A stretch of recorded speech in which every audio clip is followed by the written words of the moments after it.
Бул подстанция 500-220 10 киловольттогу подстанция Фрунзенская деп аталат. Бул подстанцияга токтогул кесинен түздөн түз электр энергиясы келет. Ошол эле электр энергияны биз 500 киловольттон 220 10 киловольт кылып Кыргызстандын түндүк тарабына жеткирип беребиз.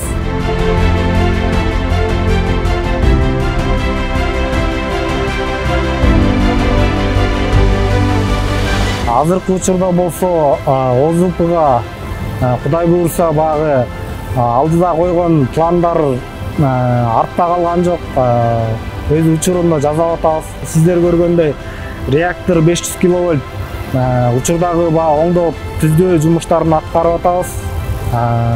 Кудай буйруса кышка бизде жакшы эле даярдыктар бар да.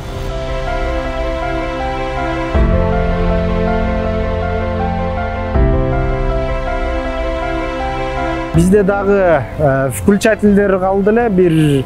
Бир включатель бар 220 киловольт. Линия 220 аларча 2 деген линиябыз бар.